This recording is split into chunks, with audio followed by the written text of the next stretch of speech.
Hello everyone. Our today's topic is slip and rotor parameters, three-phase induction motors. The slip is difference between synchronous speed and rotor speed expressed as fraction or percentage of the synchronous speed. Here ns is the synchronous speed. It is the speed of the rotating magnetic field produced by stator windings, and it is a constant speed in revolutions per minute, and n is the speed at which the rotor rotates. Its units are again rpm. The difference between the speed of rotating magnetic field and that of rotor, ns minus n, is called slip speed.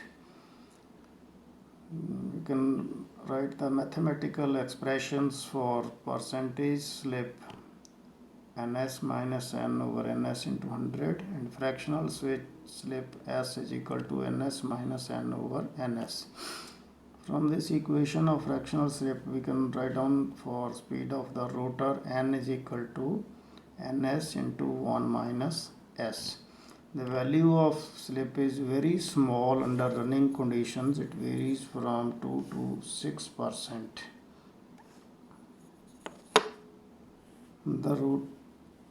Now the importance of slip. Three-phase supply is connected to three-phase stator windings which produce rotating magnetic field, and that sweeps through the rotor conductors, and an EMF is induced in the rotor conductors denoted by E2, and is directly proportional to the slip speed, that is ns minus n. More is the difference in two speeds, more will be the EMF induced. And the rotor current depends upon the EMF induced in the rotor. The torque developed by the motor is directly proportional to current. So from these three expressions, we can write that torque is directly proportional to slip speed, ns minus n. So if we multiply and divide this by ns here it is multiplied, here it's divided, the equation remains the same, but we know ns minus n over ns is slip s.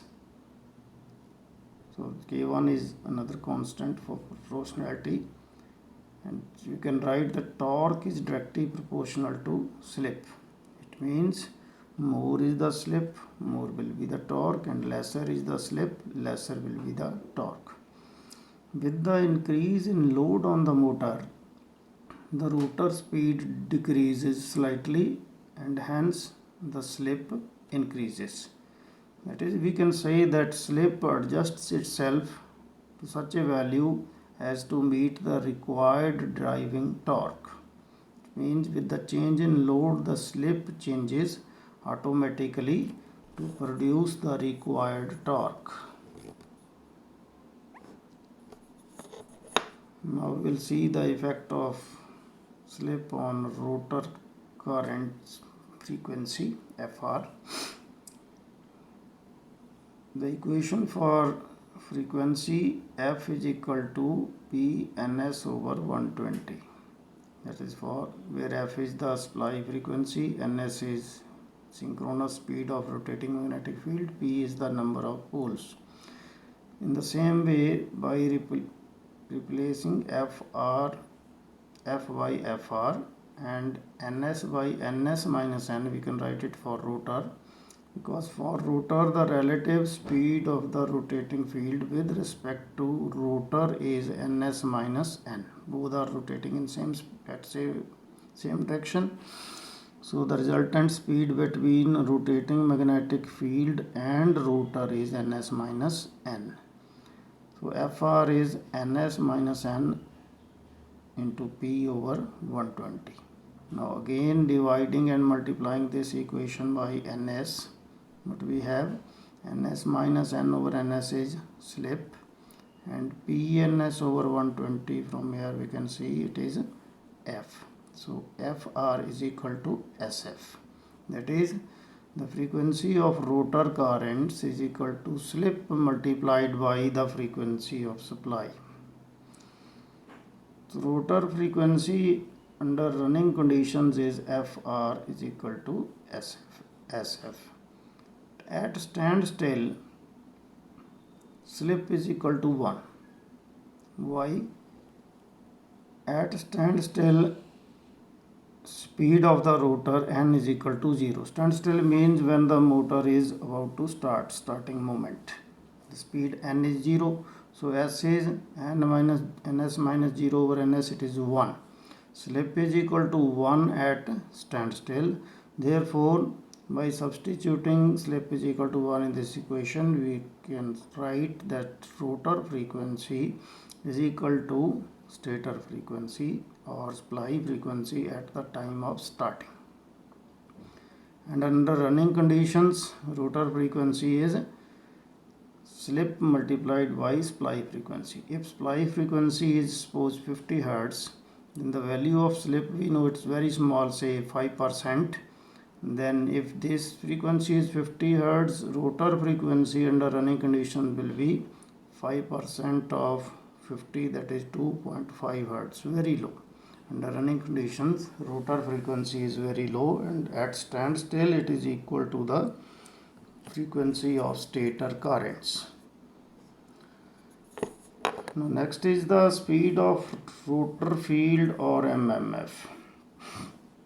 We have already seen that when three-phase supply is connected to the stator windings, a rotating magnetic field rotating at synchronous speed is produced, and this magnetic field have speed is equal to ns, synchronous speed, with respect to stator or with respect to space.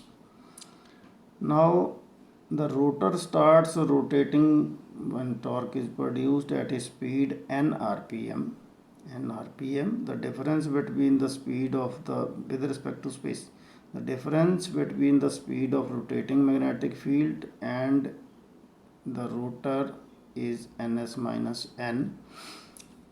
But when rotor start when the EMFs are induced in the rotor conductors and rotor current will flow, rotor current will again produce a magnetic field, because three-phase currents are induced in the rotor. Therefore, this magnetic field is also rotating, and that will have a speed nr. nr is the speed of the magnetic field produced by rotor with respect to the rotor. Now let us see speed of the revolving field produced by stator. It is ns, given by the expression 120 f over p. The speed of the revolving field produced by rotor nr, it is 120 fr over p. Fr can be replaced by sf, 120 sf over p, or we can write this as sns. 120 f over p is ns and it becomes sns. So stator field rotates at a speed ns rpm.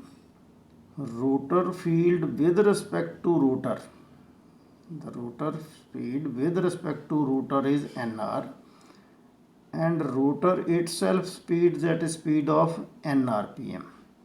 Now rotor is rotating at a speed of n rpm in anti-clockwise direction, and the rotating magnetic field produced by rotor is also rotating in anti-clockwise direction with at a speed of nr with respect to the rotor, means going further at more speed than rotor. So total speed of the rotating magnetic field in space, that is equal to n plus nr. If we substitute for n is 1 minus s into ns. For nr it is sns. So this result comes to be ns. ns. So we can see that with respect to space, the speed of rotating magnetic field produced by stator is equal to the speed of the rotating magnetic field produced by rotor with respect to space. So they rotate at the same speed in space and in same direction.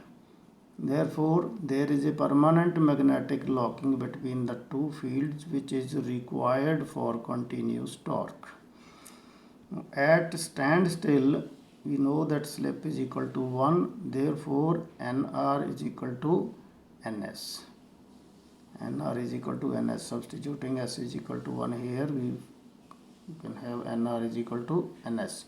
It means when the rotor is at standstill, N is 0, but Nr is equal to Ns. As the rotor picks up speed N, that means S increases and this N also increases. S decreases from 1 and this N increases from 0 onward. The speed of the rotor is say n rpm, then nr will be reduced by multiplying s into ns. The sum total of these two will always remain equal to ns. At starting n is equal to 0, nr is equal to ns. When the rotor achieves speed, then nr will be equal to ns minus n. This is regarding the speed of the rotating field produced by rotor. Next is the rotor induced EMF.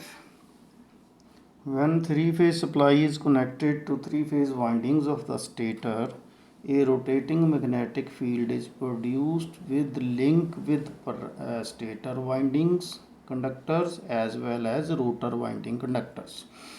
When linking with stator winding conductors due to electromagnetic induction, EMF is induced in rotor windings and its per phase value E1 is equal to 4.44 kW1 T1 F phi m, where E1 is the EMF induced in the stator windings per phase, kW1 is the winding factor, T1 is the number of turns per phase, F is supply frequency, and phi m is the maximum value of flux.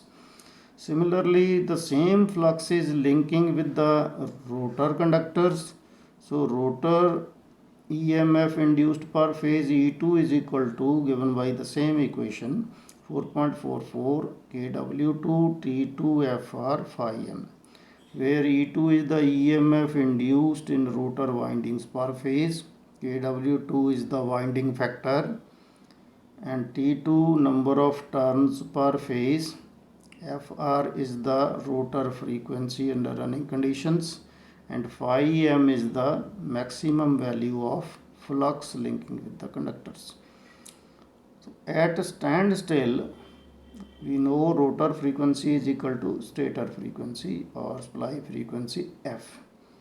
Therefore, EMF induced in the rotor windings per phase E2S.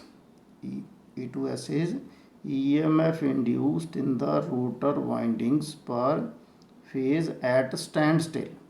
So this is equal to 4.44 kW2 Tf phi m, because here Fr is replaced by F because S is equal to 1.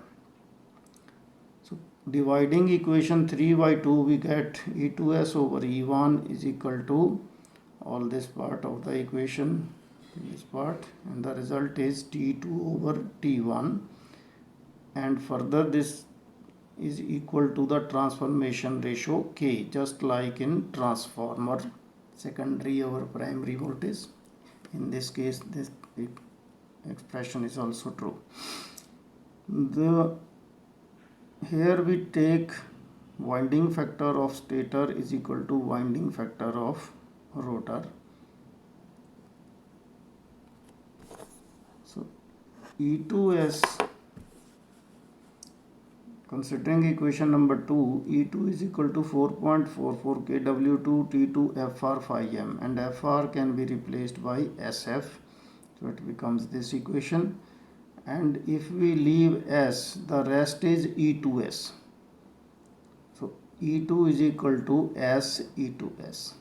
E2 is equal to S E2S, where E2 is the EMF induced in the rotor windings under running conditions per phase, and S E2S is the EMF E2S is the EMF induced in the rotor windings per phase at standstill, and S is the slip. So if EMF induced at standstill per phase E2S is say 100 volts and slip is 4%, then EMF induced under running condition is 4% of 100, which is 4 volts. So under running conditions, the rotor have very low value of EMF induced, and at standstill its value is large. So this is responsible for flowing of the rotor currents. Therefore, at the time of starting, the motor takes large current, and as it picks up speed, the EMF induced in the rotor reduces, and hence the current automatically comes down. Next is the rotor resistance. The rotor windings have their own resistance due to resistivity, their length and cross-sectional area. General formula for the resistance, and R2 is considered to be resistance of the rotor winding per phase. Its value remains constant because slip has no effect on the rotor resistance, because specific resistivity, length and area are not affected by slip. Next is the rotor reactance X2 per phase. Now, in case of the rotor currents, if we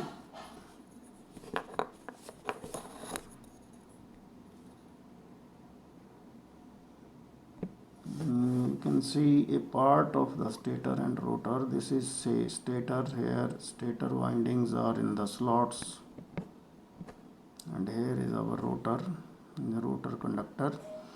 Let us suppose this is cross sign conductor, and the magnetic lines of force about this conductor are like this.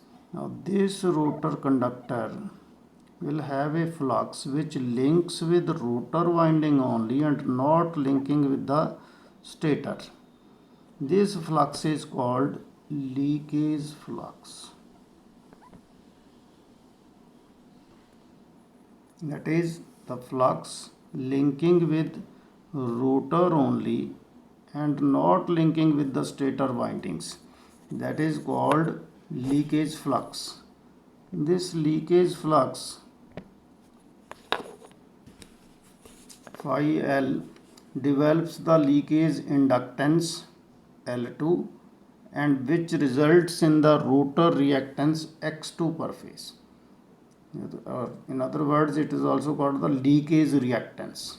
Leakage reactance is given by the expression X2 is equal to 2 pi FRL2, because in general we know that the reactance formula is 2 pi FL. Here F is FR, rotor frequency. Substituting FR by SF, it is 2 pi SF L2, and at standstill slip is equal to 1. Therefore X2 becomes X2S, that is rotor 2 for rotor, 2 is notation for rotor, X for reactance and S for standstill. So rotor reactance at standstill X2S is equal to 2 pi FL2, substituting S is equal to 1 in this equation. Now rotor reactance under running conditions X2 is equal to this value.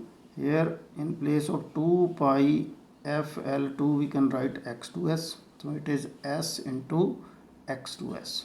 It means at standstill the rotor reactance will be high, its value will be equal to x2s, it's 2 pi fl2, and under running conditions it is slip multiplied by x2s. So to keep the rotor reactance low, the rotor windings are placed near the outer periphery of the rotor.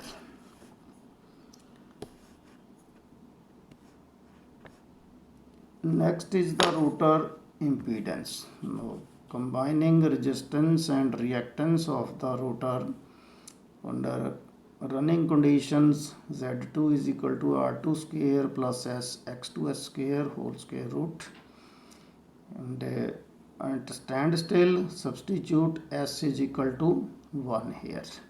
So it is R2 square plus X2S square root. This Z2S is the impedance of rotor windings per phase at standstill, and Z2 is the impedance under running conditions of rotor per phase. The rotor current and power factor. From the above equations, we can write the equation for rotor current. So under running condition, rotor current is equal to EMF induced in the rotor per phase divided by the impedance of the rotor per phase E2 over Z2. Substituting the values for these two, we know E2 is equal to SE2S under running conditions, and Z2 is, from this equation, R2 square plus SX2S whole square root.